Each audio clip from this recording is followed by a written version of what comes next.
right, guys, welcome to Guest Life Podcast, episode 15. Today we're joined with Sandy Mackay from Mackay Realty Network.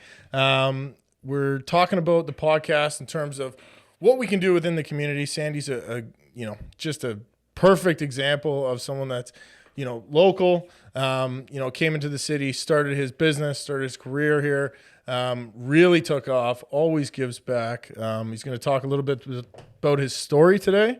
And we're going to get to know a little bit more about Sandy Mackay. Awesome, man. Thanks so much for having me. Excited to be here. It's going to be fun. Yeah, it's always good to have everybody on the show. And Sandy's just, we've been trying to connect. I've actually been on top of his podcast before, which is, a big honor of mine getting asked. And now I have the privilege to have him over here. Yeah, man. I honestly, congratulate you and thankful for you giving back like this too, sharing. I mean, that's, as we get into my story, that's like one of the main contributors to any version of success that I've had is sharing info and just being open about things. You bring so much more into your world when you do that. So congrats on this venture and everything else you've done. It's awesome. Thanks, man. And, to give the viewers a little bit of a history, guys, we want to ask the question, why not me? Why not now? So Guest Life Podcast is created just because we want to showcase some of the local talent, but also understanding that, connecting the pieces in terms of it's always a journey and getting to that destination doesn't always have to be the sweet spot. But really enjoying the ride and having people around you that can, help and support, but also guide you to that next level. So connecting local talents is why we're here. So Sandy's going to tell us a little bit about how he got started and, the day in the life, he runs a podcast. He runs a real estate team. He's going to tell us a little bit about how he's currently opening a brokerage. So I'll let him take it away. Yeah, I guess, if I go back, I won't go back too far, but if I go back to kind of my previous world, I don't even know if you know this. I was a pro golfer for a few years. Maybe you do know that. But was living in Australia, kind of getting into that side of things. I was always big into sports, loved sports, thought that was a great path to go down.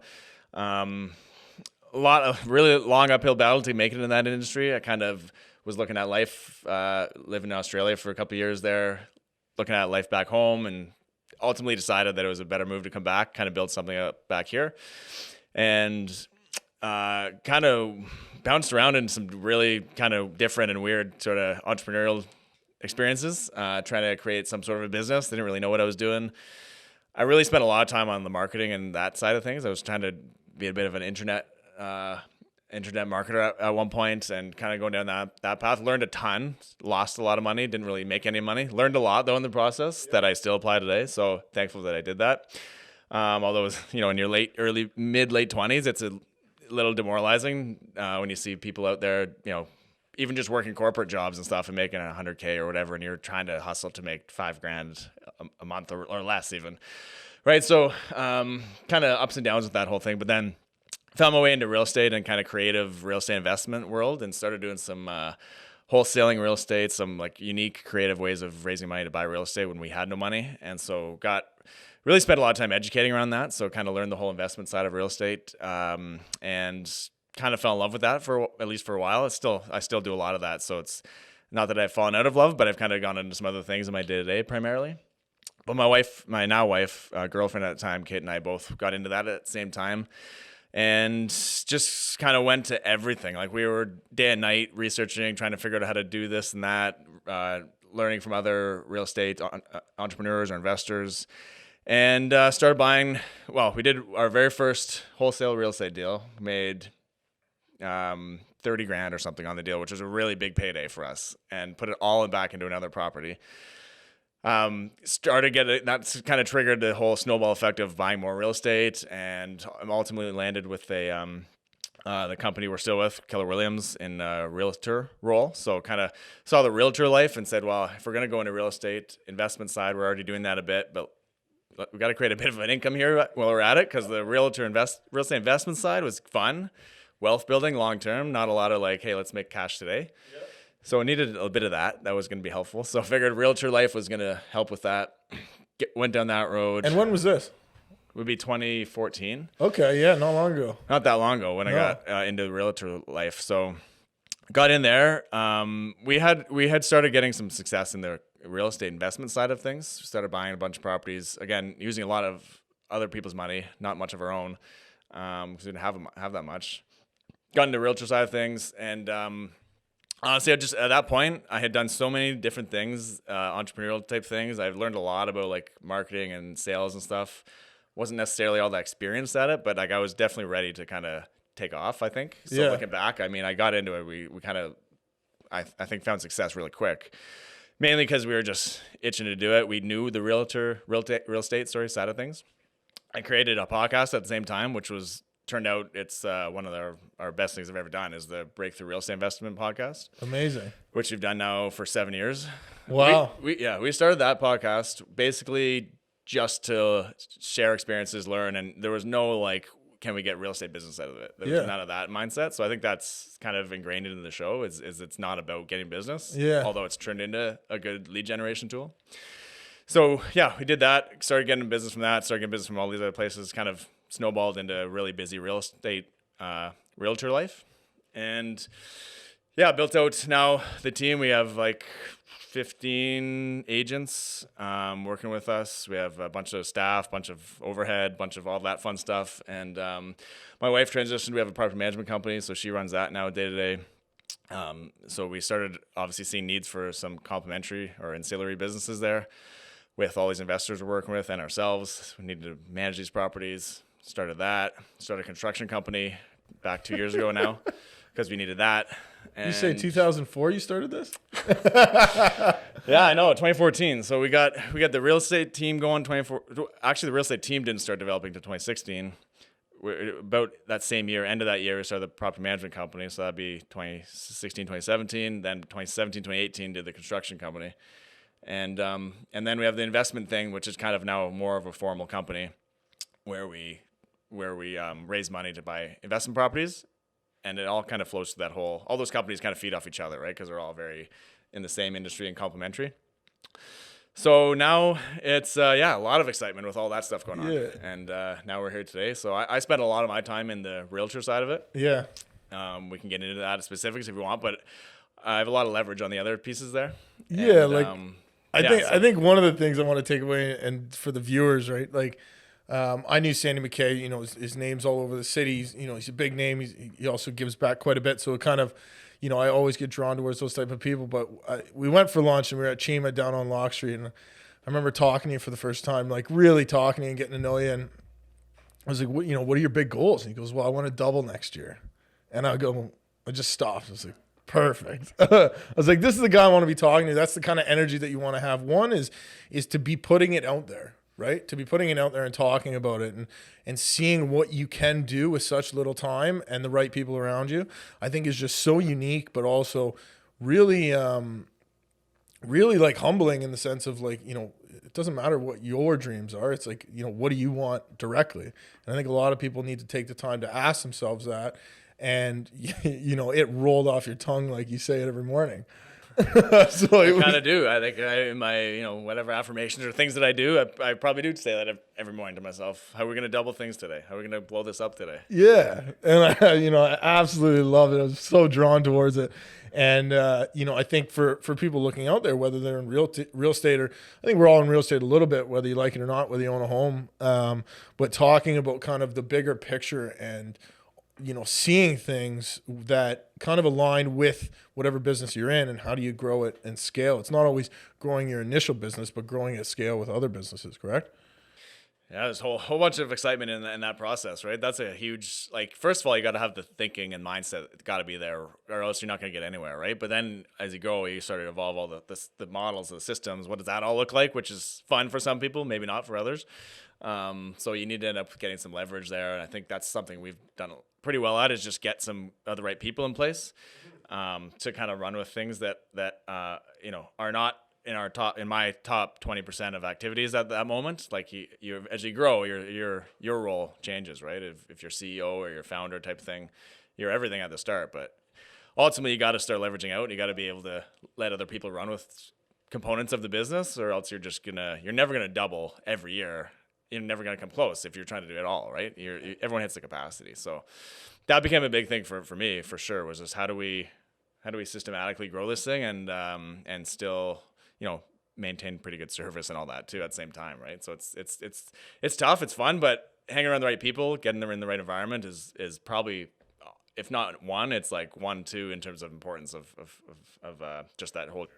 And how do you build out your team strategically to like allow you to grow, whether you promote internally or you look external, and what type of people are you looking for? If you're looking to expand like this, obviously you need a great team to support you, and you're, the visionary and sometimes the creative, to take it to that next level. Yeah, I need, personally, I think it's a little different for every person. I am definitely more excited and more into the visionary side of things. Versus if you've ever read or heard of Rocket Fuel, that book, it's like visionary or implementer, and I'm not the implementer. I can be for moments, but I fail fast at that. Like I need someone to really run with it at the end of the day. Yeah. So I always need to look for that type of person. I need someone to run with something that I can go quick at the start, and then I'll slow down and fizzle out. Yep. I need someone to carry it that next extra bit of path to the end. So that's for me. I think a lot of entrepreneurs probably are like that, because a lot of entrepreneurs are kind of more the visionary type. Yeah. So I think a lot of us need that person to help finish things and help keep things going after you kind of get bored with it.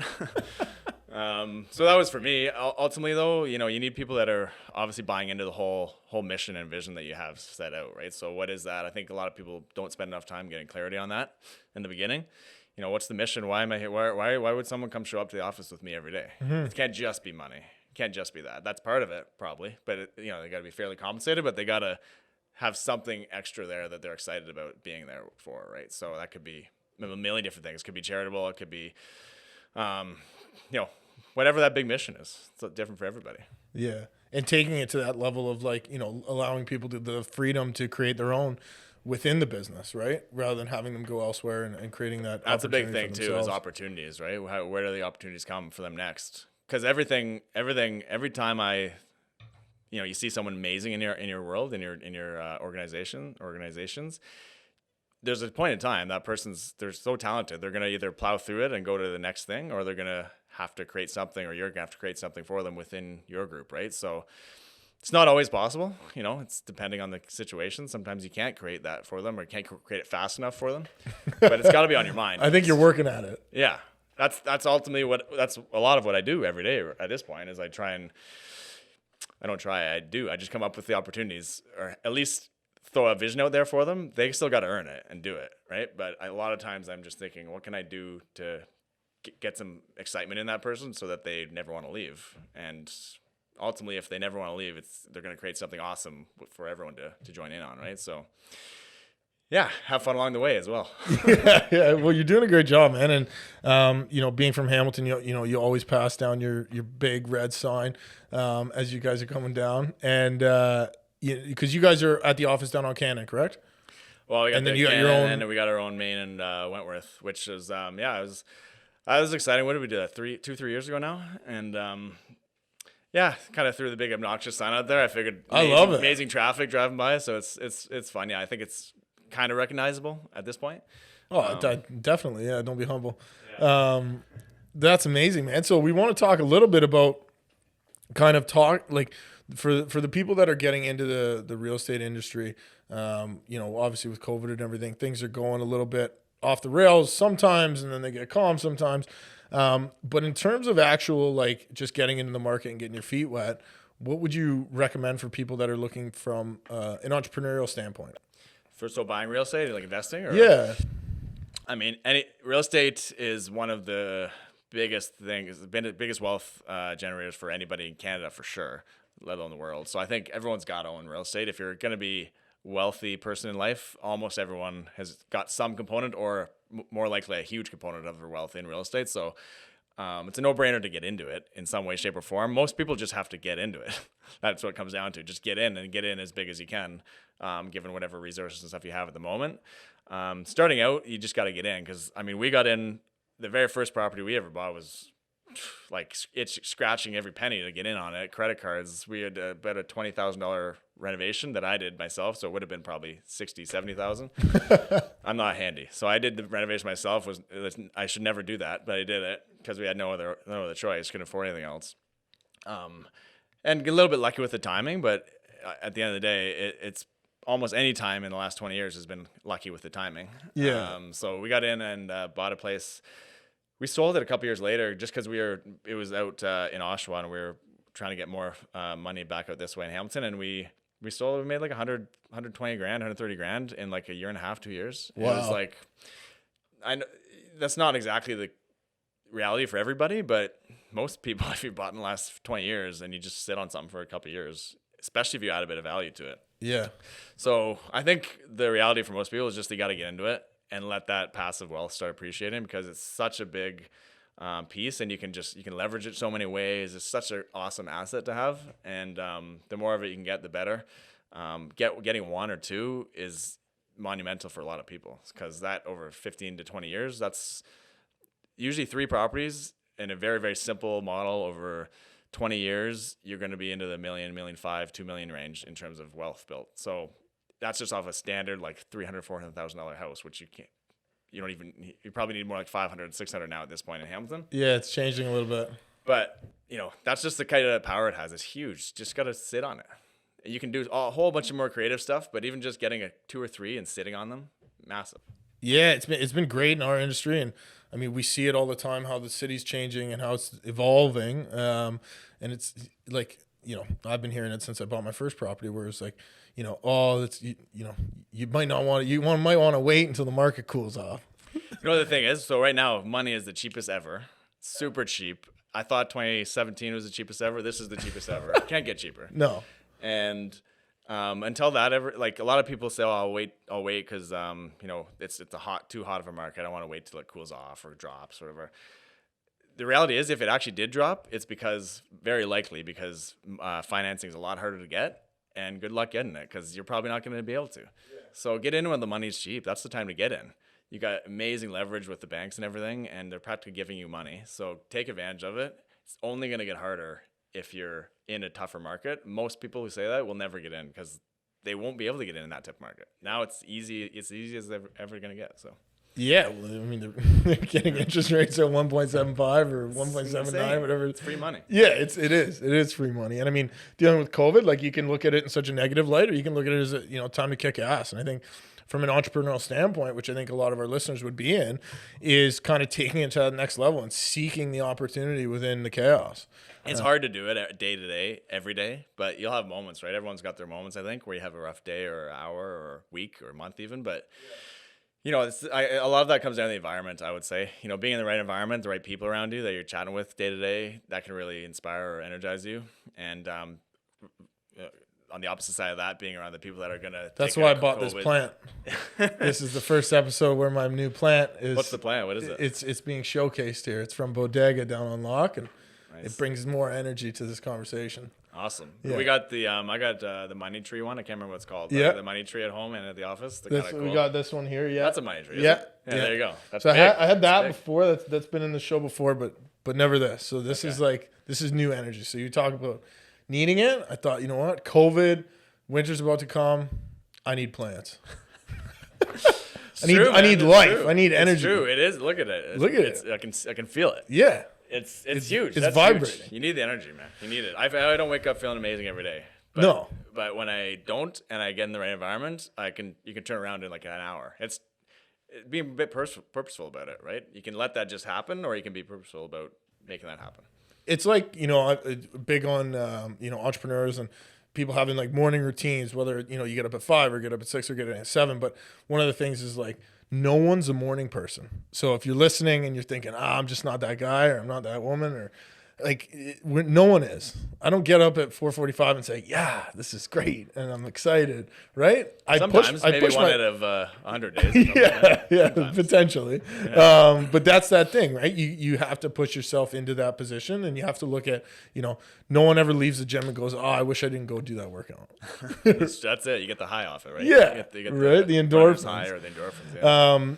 So let's talk a little bit about the Young Executive Leaders Club podcast. Yeah. Tell us a little bit about that, man.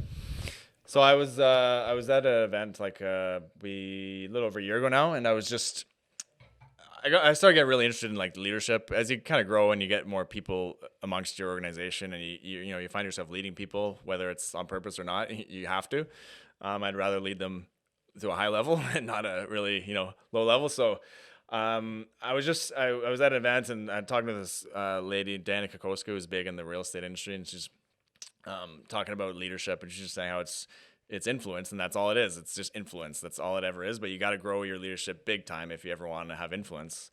And I just thought, you know what, I got to create some, just like I did the real estate investing one back in the day, 7 years ago now, almost 7 years ago.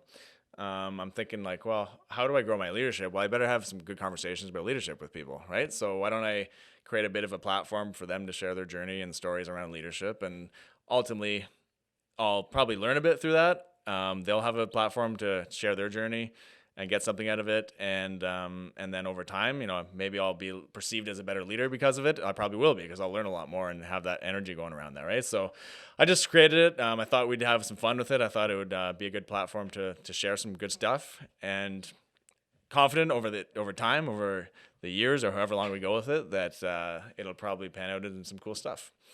And I think leadership is huge. I'm really interested in that, probably more than anything at this point in life.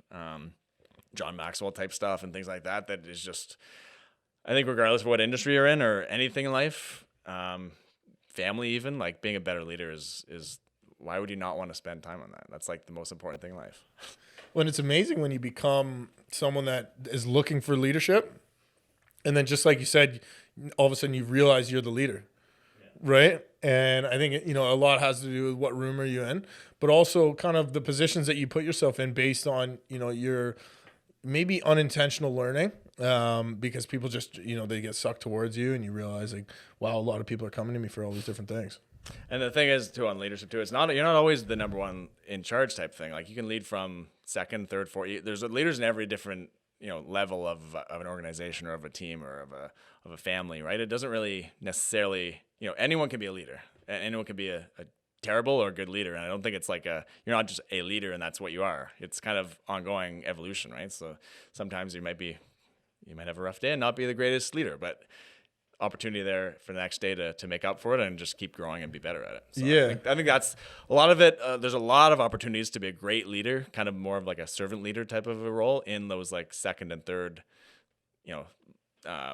levels down an org chart type of a thing. Yeah. Yeah. Hierarchy chart, stuff like that. Like, I think, it's massive. That's amazing. So one of the questions I get asked all the time from some of the listeners is, how do these people manage their day? How do they manage their day-to-day tasks? How do they get everything done?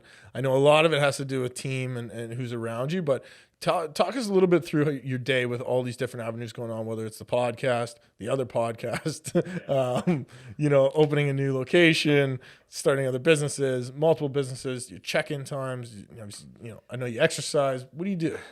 I know there's a lot of stuff. It sounds like you have a wife. Right? Like, talk us through it. No kids yet, so that probably helps. That'll probably add to some time in there that I need to spend with them at some point. But I think the biggest thing is it's not time. Like time management is the common term. I think it's time prioritization. How you prioritize the time that really matters, because everyone's got the same amount of time. It's how do you prioritize it though? So where do you spend? For me, I looked at, I really didn't get that good at this till probably 3 years ago, 2-3 years now. I really follow a calendar diligently.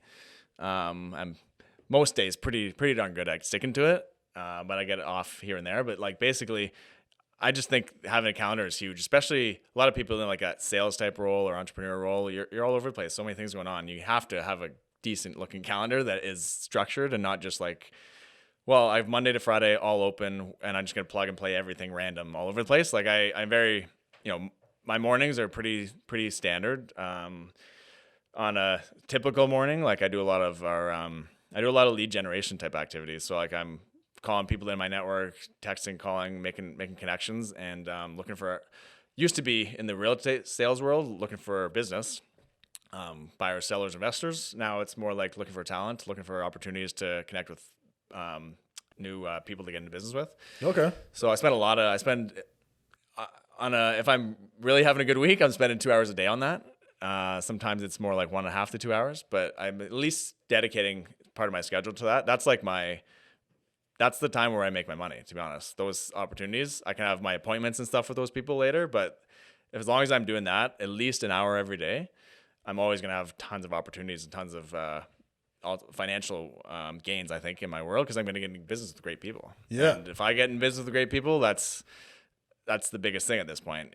At the start, when I was on my own, it's all find the next real estate deal type of thing. Well, you get really busy in the real estate world. You get really busy with those deals because you start to actually get business. And now you stop doing that thing that got you there. And 60, 90, 120 days down the road, you're looking at an empty schedule and no money coming in. You know, that's the world of most realtors. So I never wanted to really do that. I don't mind when business is always coming in. Yeah. So same thing with looking for talent and building something out, right? I don't mind when great people are always showing up versus having a 6-month gap where like, you know, I haven't found any good people lately or whatever, right? So that's what you have to do, I think, in some way as you're growing. So super interesting. Yeah, that's kind of my morning usually. That's great. Yeah, so that's if I do that 5 days a week, I'm going to be golden. Whatever happens in the afternoon sometimes gets away from us, but I find that's the time where everyone's kind of all over the place. There's appointments going on, all that sort of stuff. It's a little different day to day. But that morning time, first of all, in the real estate world, half of the world's asleep, so it's easy to make hay while nobody else is even noticing. Yeah. And then once everyone wakes up and starts bugging me for things, well, at least I'm open and can do those things. But the morning's huge. Getting everything done out of the way by noon, huge. So then I can have my day get away from me from time to time and not feel like I missed that lead generation or that finding talent type of moments in the morning. Yeah, that's amazing. That's probably that's definitely the most unique answer I've gotten on the show so far, which I think is probably the best. Like, I think a lot of industries talk about staffing challenges and how much time do they spend, and you spend a lot of time, which is awesome. It's important. Yeah, that's the number one thing for me now, getting great people. Yeah. I think, and there's a whole, I didn't get into my morning routine before that. I do some version of the Miracle Morning. It doesn't always look the same. I do some version of that every day. Sometimes it's like 10 minutes. Sometimes it's like an hour. Yeah. Quick workout, I don't really meditate. I found it didn't work very well for me. Maybe I'll get back into it one day. That's one of the things there in that, what's it called? The savers. So there's 6, I guess. So it's one of the 6. But yeah, I visualize, I journal a little bit. I write out gratitude things every day. I'm actually pretty consistent at that now. It took me about 5 years to get to that. But yeah. Pretty good with that. Do a little exercise. And usually I show up to the office and I get into that lead generation type of activity. I love it. You go to the office every day? I would go to the office. I do. I go to the office 90% of the time. Sometimes depends. Sometimes, there's a lot of distractions at the office. So depending on the day, there are times where I try and go elsewhere, go sit at a coffee shop or go sit at home even sometimes. Yeah. Wednesdays, I do a lot of content. I do a little bit of blocking in terms of like my days. Like Wednesday, I try and get all my content stuff done. So I'll shoot some podcasts. I'll do some other interviews, things like that. If I'm doing any video work or something like that, I'll try and like as much as I can get it done on Wednesday. Yeah. Awesome. There's so many different models out there, right? Like there's no perfect way to do it. I think my biggest thing, and I think what I basically just shared, is just getting that thing you really need to get done that's going to move your business forward. You got to do it every day, and you got to do it. It can only be like 10 minutes even some days, but you got to do it every day. Yeah. Just like they say you got to work on your business every day. Like there's no day you go by where you don't at least have a thought about your business. Yeah. Even if you're on a vacation, you still got a moment where you think about something, right? I think you got to, if you're going to build business and get business, and especially sales type businesses, like you got to lead generate every day. You have to. So it's not always, 2 hours, but you got to do it every day. Get in the habit, because then then it's so weird. It feels so odd that you don't do that. Yeah. And that's when you're like, it's a habit, and you're into like mastering the ability to do that every day, and it's just a habit. Yeah, the consistency and the routine. It's just a combination for success. Yeah. So let's finish off here, and we're just going to talk a little bit about a lot, which is how much you do for this community. Nice. Which is amazing. So tell us a little bit about the initiatives that you're talking about. I know them personally, but I'd love you to be able to share them with the viewers. So we've done a lot. We've done a few things over the years. We've done, like with Keller Williams, we have always had we have a thing called Red Day every year where we give back to our community, and everyone in the organization takes a day off. We just pour into the community. We've done a lot of stuff like Good Shepherd or City Kids. City Kids has been one that I've really liked working with over the years. Great company there, and they just do great things for inner city kids and that. And for myself, being involved in that a lot, we do property management. We have a lot of tenants in the city. We have a lot of rental properties ourselves in the city. So we see a lot of we see a lot of issues there that need to be addressed, and love seeing that side of it. They have a great organization. In the last 2 years, been working on opening up our own foundation. It's called Be the Change in Your Own Backyard. So I'm not wearing the shirt today. Should have worn that one, but I got the never hustle, never settle, never give up. So that's pretty good too. Yeah. But we got some shirts that we wear going around that are I don't know, they're kind of cool. We get so many questions about it. I think they're best. Yeah, it's a big Be the Change thing on there, and everyone's like, "What the heck does that mean?" It's so exciting. So we're actually like literally any day we're going to be officially open. It's taken like forever to officially get status for it. We've raised money and stuff and done some things for it, but now we can officially properly kind of designate, take charitable donations, and we can actually issue receipts and everything. Oh, amazing! So that's coming up any day. Congratulations! Long process, man, to do that. Yeah. Yeah. So that's the unique thing about that, I guess. It's a foundation. So our goal with it is to kind of pour into a lot of, kind of in line with City Kids a little bit, pour into the families and stuff that they need help. And it's in your own backyard. So it is a foundation. It's not necessarily one cause. It can be utilized to some other causes. But really the goal of it is to give back to the community, families that need it, be the change in their own backyard or your own backyard, encouraging young leaders to grow and develop. I think it all starts with, changing the mind of one child or one person in the family, and then it just extends out throughout the family, right? So I think that's one of the issues, with when you see the challenges with inner city things that are going on sometimes, and some of the, the challenges that are there. It's education and just growing new leaders. I think they can always change the next generation. It doesn't happen overnight, but in a long-term outlook, we can be a part of that change, hopefully. For sure. So that's the goal with it. Yeah. I think it's amazing. When I heard about it, it's just, it grabs you. Mm-hmm. I actually saw you partner with a Dan on the boat cruise, and that's the first thing I said. What is that shirt? How do I get involved?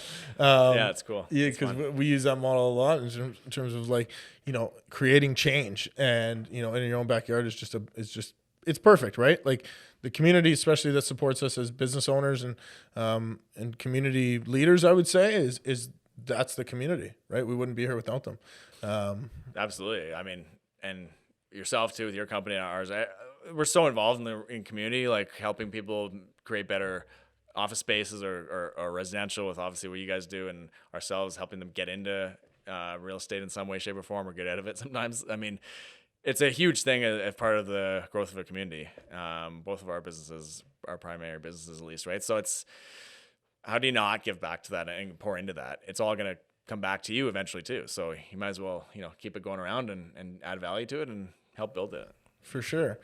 So if we can, what would you give in terms of kind of some guidance or support to, someone looking to get into the real estate market, or say, the 25-year-old you? 25-year-old me. And I guess, real estate's a pretty awesome industry overall. It gets a realtor side of it, at least gets a pretty bad rep. Because they're, 80% of the people are out of the business in the first 2 years. So there's a lot of turnover because they're not very good at their job and they're not getting any business. So it's a tough industry. It's also an incredible industry with so many awesome people that are like really supportive of helping and sharing in terms of like best practices and things like that. I would say this is probably a good one because it goes across the board, not just in real estate, but just reaching out to other people and asking for help and asking for guidance. I think real estate people for sure, and I'm sure other industries, are very open to helping out the next person up. Like, how do you help that next person come into the world, into that industry or into that business? People just need to ask. I think I would ask more questions to leaders and like really just seek advice better. I'm a little better now. It wasn't really a natural thing for me. So actually reaching out to people that's like on a pedestal for you, maybe because they're on that show or on that podcast or they're whatever, they're running a great business and you're looking at them like, holy crap, how could I ever like get in that person's world? You just got to ask. You got to seek them out. I love people that seek me out now. Those are the people that I'm like, awesome. This guy's got some mo going. Like, let's get into the conversation. I would have done a better job of that. And I think other people should, I still need to do a better job of that. Yeah.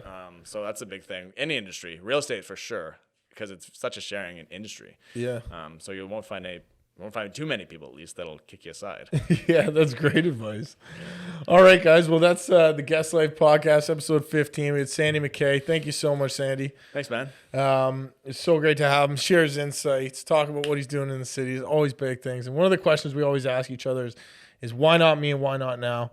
What's holding you back? What's stopping you from kind of getting after the things that you maybe dream for and you don't see an opportunity, but, creating that opportunity just like Sandy did, where he's come from 2014 to now is just absolutely incredible, and get in the room with more guys like him. So thank you so much. Appreciate it, man. It was fun and awesome advice, I think, that you're sharing. So keep it up. All right. Awesome. Thanks, guys.